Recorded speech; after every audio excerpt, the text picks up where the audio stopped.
un défilé du temps. Donc si vous le souhaitez, si vous avez envie d'avoir cet appui-là, vous pouvez l'utiliser. Et ensuite, le jury prend 3 minutes pour vous poser des questions, pour vous demander des précisions, pour essayer de mieux comprendre le sujet.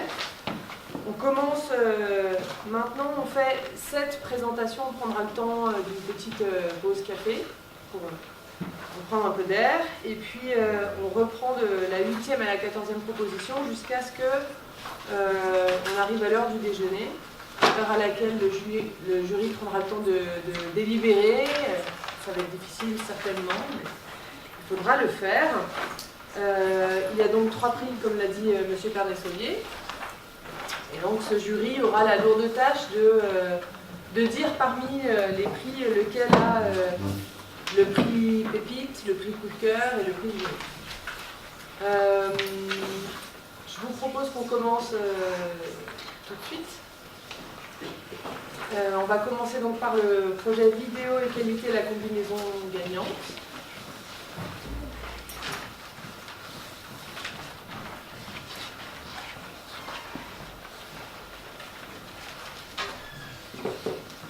Est-ce que tu veux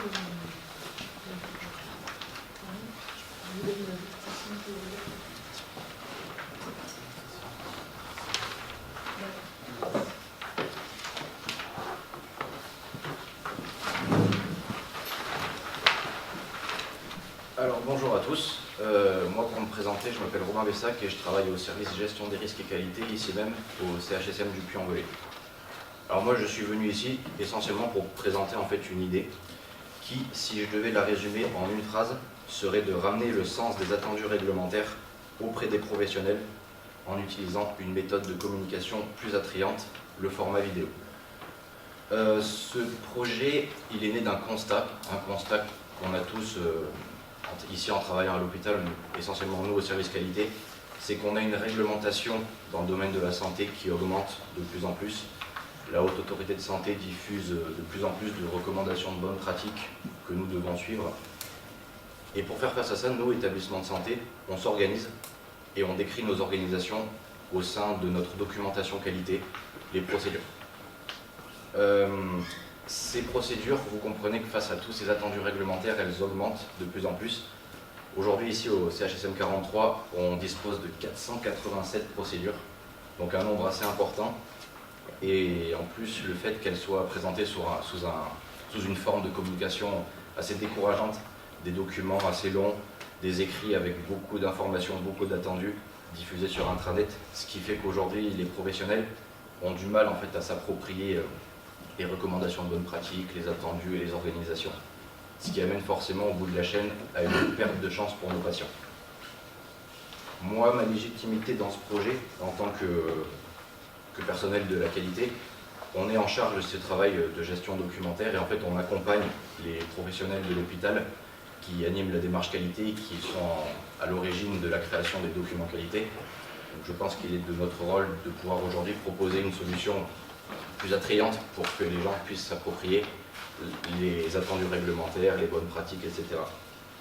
Et c'est pour ça qu'aujourd'hui je présente en fait ce projet, car j'ai eu une idée pour diffuser en fait ces recommandations de bonnes pratiques et nos organisations, d'utiliser un autre format qui serait le format vidéo, ou comme on pourrait dire le format vidéo tuto. En fait c'est une idée qui m'est venue cette année à travers un exercice que l'on a réalisé avec notre équipe qualité. On va avoir cette année une visite de certification, donc la Haute Autorité de Santé va venir visiter et accréditer l'hôpital. Et pour faire face à ça, en fait, on a choisi en fait, de sensibiliser les professionnels, nos professionnels à ce qu'était cette visite de certification, comment ça se passe concrètement pour eux, quels sont les enjeux, comment on va être investigué par la Haute Autorité de Santé, et pour aller plus loin, en fait, ce qu'est en fait, tout simplement la démarche qualité à l'hôpital. Et tous ces thèmes, en fait, on a réalisé des vidéos tutos. On les a invités ici même pour diffuser les vidéos, leur expliquer concrètement tout ça et échanger avec eux. Et on s'est rendu compte qu'on a eu de bons retours, autant par les statistiques avec les questionnaires de sortie, de satisfaction pardon, qui nous ont remis, que par les échanges qu'on a pu avoir avec eux. On a vu qu'il y a un message en fait, qui est passé ils ont vraiment compris en fait l'intérêt de tout ça, le sens de cette visite. Et c'était au final un message qui ne passait pas avant, quand on faisait ce même exercice les années passées, avec des diaporamas, avec des formats papier, etc. Et c'est pour ça que j'avais eu cette idée de le déployer sur les procédures. Alors je ne dis pas qu'il faut faire une vidéo tuto pour les 487 procédures, ça serait assez aberrant, mais disons pour les points clés d'une prise en charge, pour l'admission d'un patient, pour l'urgence vitale par exemple, comment utiliser un défibrillateur, la méthode Heimlich, etc. À l'hygiène, par exemple, c'est vrai qu'ils pourraient utiliser ce support pour communiquer sur l'hygiène des mains, sur la conduite à tenir quand on a un accident avec exposition au sang, etc. Et en fait, voilà, l'idée, c'est vraiment à travers ça de ramener en fait le sens des pratiques et le sens des attendus réglementaires au centre de la démarche. Je pense qu'à travers ce format, on peut vraiment recentrer tous ces attendus réglementaires, en fait, concrètement, qu'est-ce qu'ils attendent de nous, qu'est-ce que ça va nous apporter et qu'est-ce que ça va apporter à nos patients. C'est vraiment l'objectif. Des choses qu'on a difficilement avec les procédures, que là, avec les vidéos, on peut vraiment apporter ce point. Et comment réaliser ce travail? Donc en termes de moyens matériels, on a déjà ce qu'il nous faut à disposition en interne, du matériel vidéo, une caméra, un micro-cravate et une table de montage pour mettre en forme la vidéo. Ça reste assez facile à mettre en œuvre. Ça serait plutôt au niveau organisationnel qui serait chargé de faire ces vidéos. Donc moi c'est vrai qu'à ce stade, je n'ai pas la solution, mais j'ai uniquement des propositions. J'ai pensé que ça serait intéressant que tous les professionnels en charge de la démarche qualité, et donc qui sont à l'origine de la création de ces procédures, l'hygiène, la pharmacie, puissent réaliser ces vidéos, tutos, pour une ou deux thématiques propres vraiment à leur cœur de métier. Et après, pourquoi pas? Parce que c'est vrai, j'oublie, excusez-moi, qu'ils ont pour mission en fait de diffuser en fait ces recommandations de bonne pratique. Je me dépêche de finir. Et j'avais aussi pensé que ça serait intéressant de créer des partenariats extérieurs et de les faire accompagner par des élèves d'une école d'audiovisuel ou de communication qui serait un appui technique dans la réalisation de ces vidéos. Voilà, je conclue rapidement en disant que si des gens nous rejoignent pour réaliser ce projet par la suite, ça sera intéressant d'échanger pour voir comment réaliser concrètement ces idées. En tout cas, je vous remercie de votre attention et puis si vous avez des questions, j'y répondrai avec plaisir.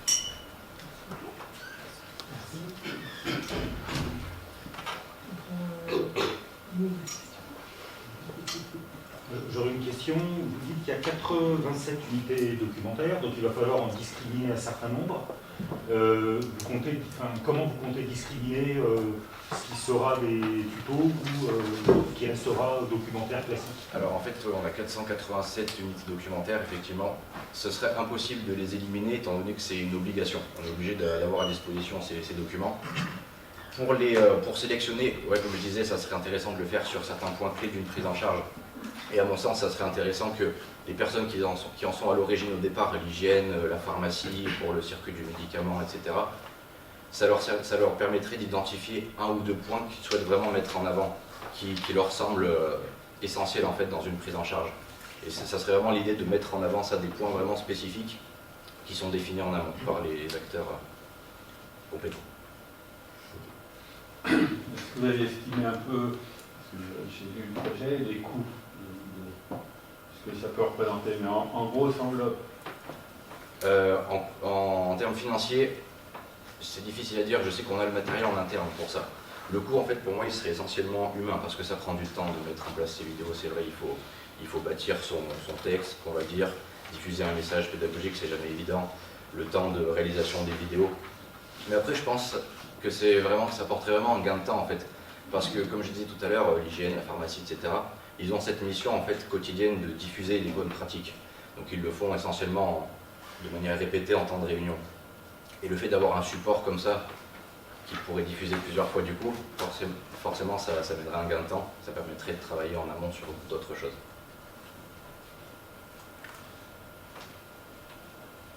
Vous parlez de vidéos tuto, vous entendez des vidéos type interview, des vidéos type mise en situation, parce que maintenant ça va être tout les mêmes.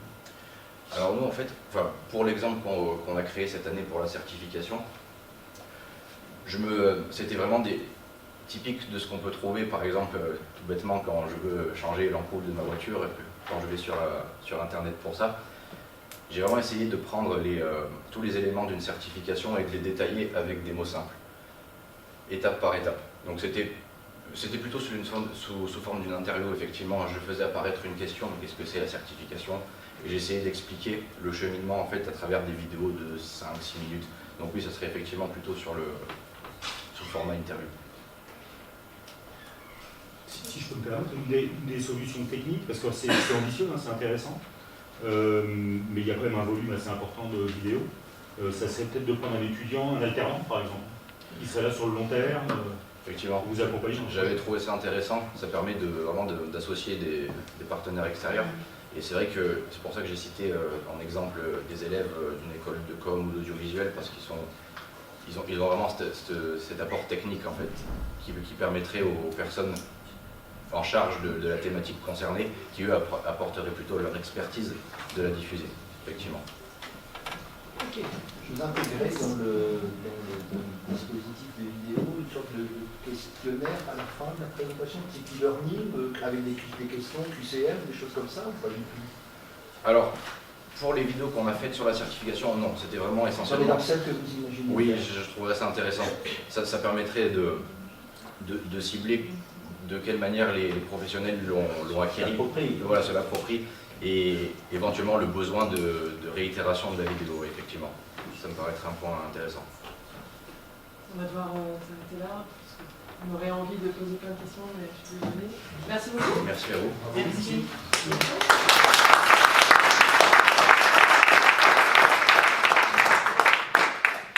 le premier, c'est toujours un exercice un peu délicat. Donc, le deuxième, c'est le bal populaire et citoyen.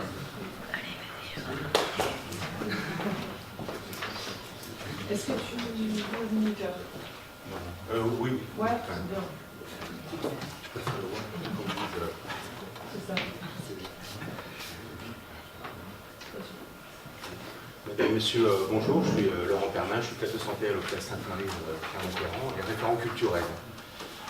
Donc, parce que l'hôpital est encore trop fermé, nous suscitons la rencontre et l'intercroisement des publics, patients, familles de patients, professionnels de l'hôpital Sainte-Marie et également clermontois à l'occasion d'un bal populaire et citoyen.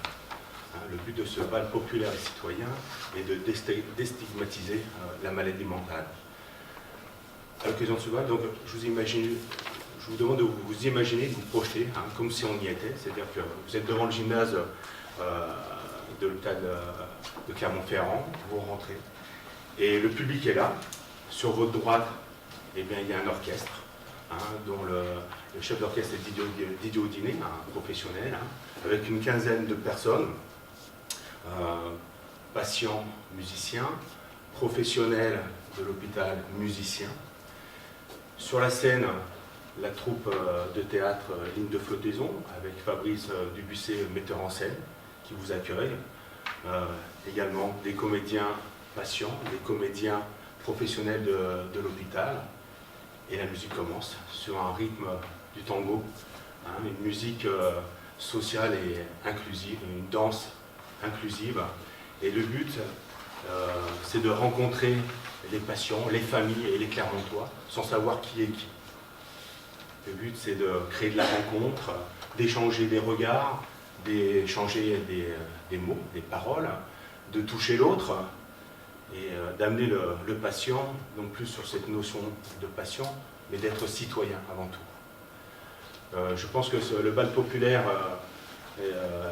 et citoyen est une belle image pour l'établissement, c'est de montrer aux Clermontois une autre image de la maladie mentale, parce qu'en plus cet établissement est en plein cœur de la ville, ce qui est assez rare.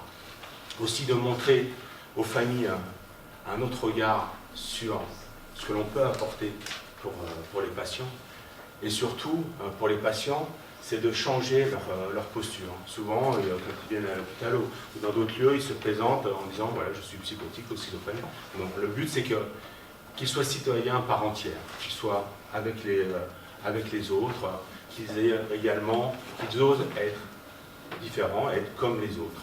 Donc voilà, le but de ce bal populaire et citoyen, c'est de créer du lien, de créer un autre regard de la part de tous les publics, pour les amener sur une autonomie, parce que la culture, on pense que c'est que sur des événements, mais en fait la culture est un facteur d'intégration et de respect de l'autre qui est très fort.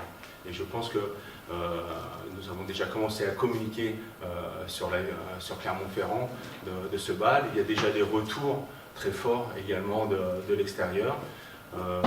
Donc ce que je vous propose, c'est, parce que ce bal, il va avoir lieu demain, donc je vous invite tous à ce bal, donc je vais vous laisser une affiche, et bien sûr j'invite également tous les porteurs de projets à ce bal à venir à nous rejoindre pour travailler sur cette déstigmatisation, parce que la déstigmatisation, elle ne se passe pas que assis derrière une table lors d'un colloque ou d'une conférence. La déstigmatisation, elle est au quotidien, elle se travaille avec son corps, avec ce que l'on est, et la danse, on est un bon vecteur. Donc je vous invite vraiment à venir nous rejoindre pour travailler sur cette déstigmatisation et accueillir le patient et le citoyen surtout, dans toutes ses dimensions. Voilà. Je vous remercie pour votre écoute et je suis prêt pour vos questions. Donc je vais vous donner quand même l'invitation.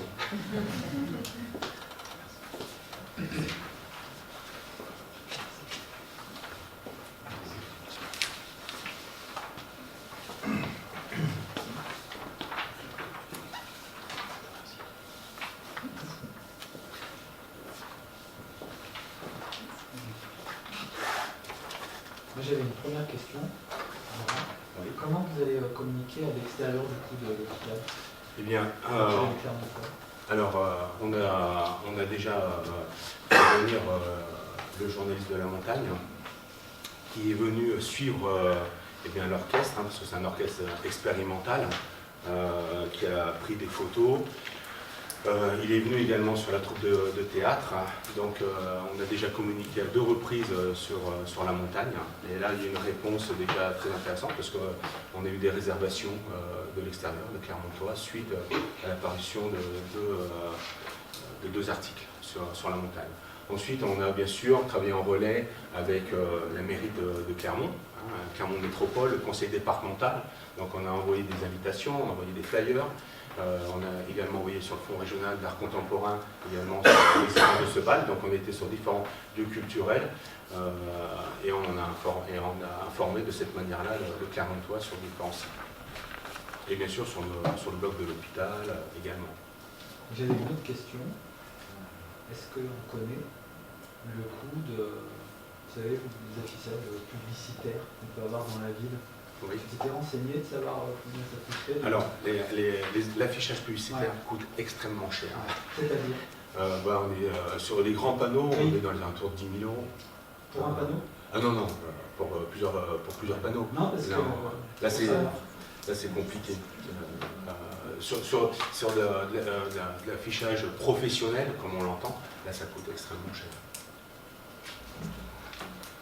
Là, vous évoquez un budget dans votre dossier, c'est oui. Le budget pour le bac de demain, ça? Alors ça c'est l'action finale, mais il y a toutes les répétitions. Oui, d'accord, non, mais c'est bien le budget pour une manifestation. Alors, on est dans les 10 000 €, sachant que là-dedans, en fait, déjà l'orchestre a participé à la fête de la musique, parce que on a rayonné aussi sur d'autres niveaux. L'orchestre a participé à la fête de la musique, a participé au colloque de l'hôpital Sainte-Marie.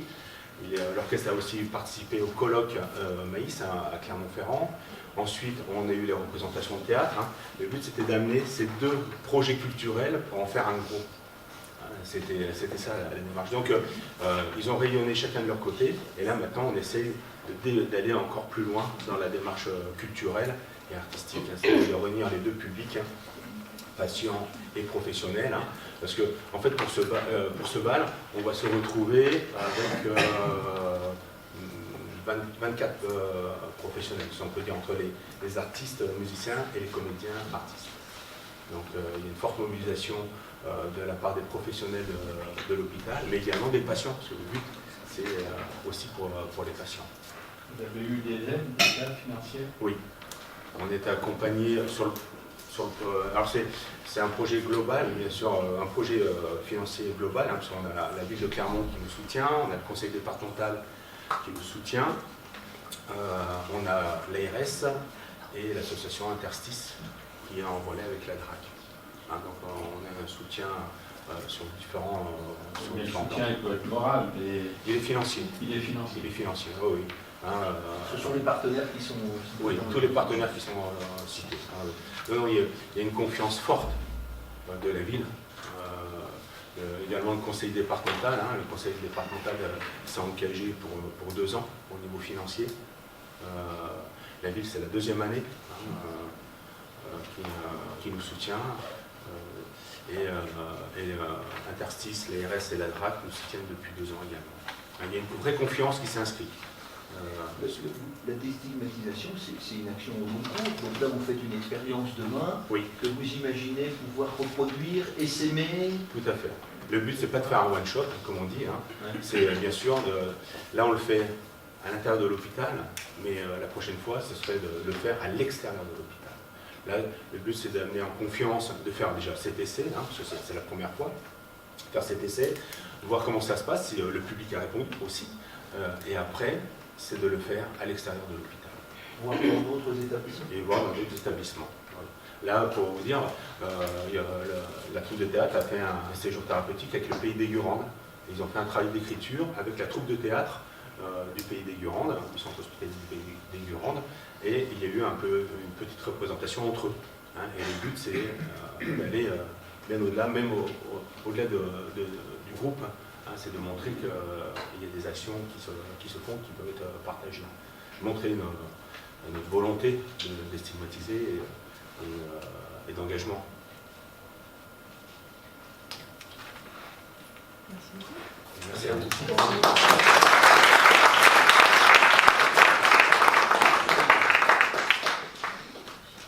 Alors, on va faire le 3e projet. Trajet mystère.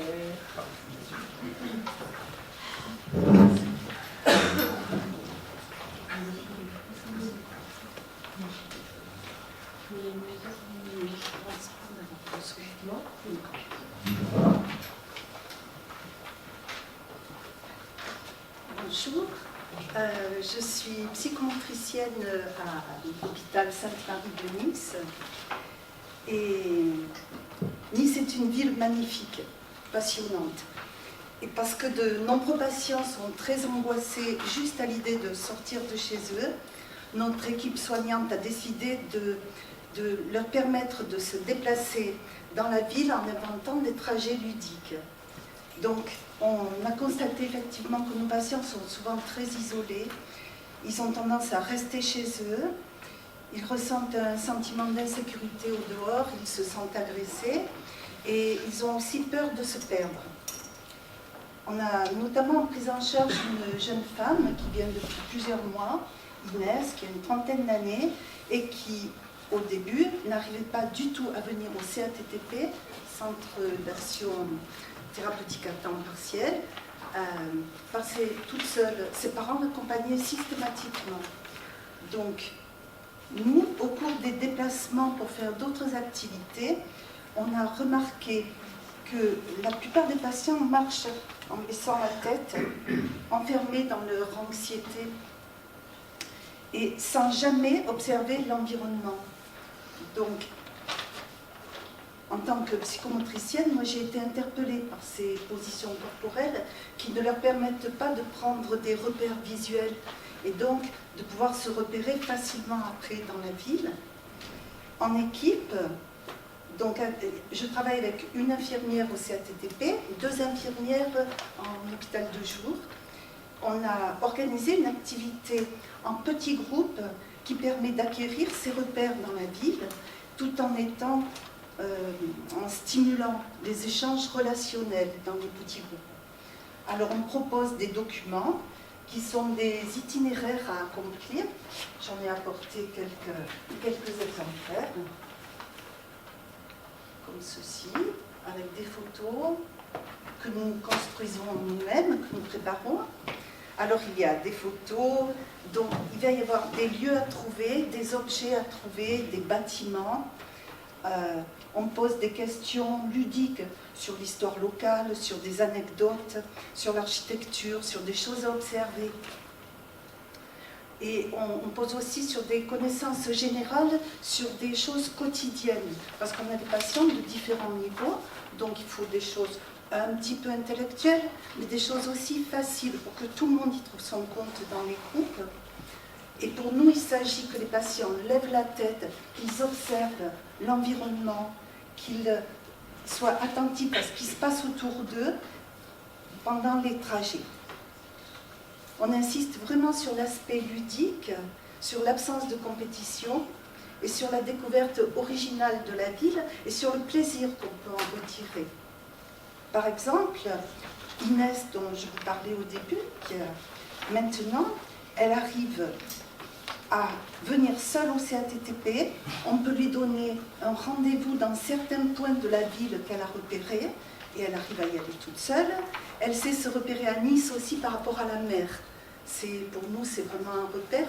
On sait où on est à peu près dans la ville, quand on sait où est la mer. Et on l'appelle œil de lynx parce que maintenant, elle arrive, mais très très vite, à repérer les photos que l'on fait et à savoir où c'est. Et elle est toujours la première à jouer, quoi. Pour pouvoir bien préparer mon activité et la continuer, j'aurais besoin d'un ou deux iPads avec des connexions Internet pour pouvoir facilement préparer tous ces mystères dans mon trajet.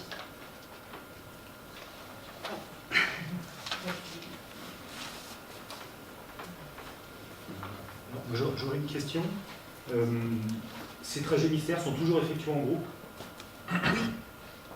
D'accord. Oui, petit groupe, toujours en groupe. Oui. Et est-ce que dans ces trajets mystères, est-ce que les personnes qui les pratiquent peuvent interagir avec des gens à l'extérieur? Oui, puis alors les gens interagissent avec nous, c'est-à-dire qu'ils nous voient chercher nos trucs, ils veulent absolument participer, les passants et tout. Donc leur dire non, vous n'avez pas le droit d'aider, de venir, mais c'est très très sympa parce qu'effectivement il y a des interactions. Ouais. Vous avez commencé quand il y a eu plusieurs expériences Oui, Inès par exemple, on a pu voir les progrès sur une dizaine de participations. On a commencé au printemps. Ah, au printemps, d'accord. Oui. Et à quelle cadence vous avez essayé? On fait une semaine sur deux, parce qu'une semaine on fait le trajet avec les personnes, une semaine on prépare le trajet d'après. Merci. Les patients viennent de quelle unité en général? Des tremplins, des hôpitaux de jour? Alors, à l'hôpital, oui. Après, il y a des gens qui viennent de temps plein, il y a des gens qui viennent de chez eux aussi. Oui. La plupart du temps, ou alors ils sont en appartement thérapeutique, ou alors ils ont des logements personnels, il y en a qui sont chez les parents, chez la famille. Et c'est sur prescription? Ça marche comment? Non, on le propose. C'est-à-dire qu'on connaît les patients puisqu'on travaille, moi je travaille au CATTP pour d'autres activités, je fais aussi des relaxations, je fais aussi d'autres activités, et à l'hôpital de jour pareil. Donc c'est des patients que vous connaissez? Donc c'est des patients qu'on connaît et on leur propose un petit peu en fonction de leurs besoins. Après eux peuvent s'inscrire demain aussi s'ils ont envie.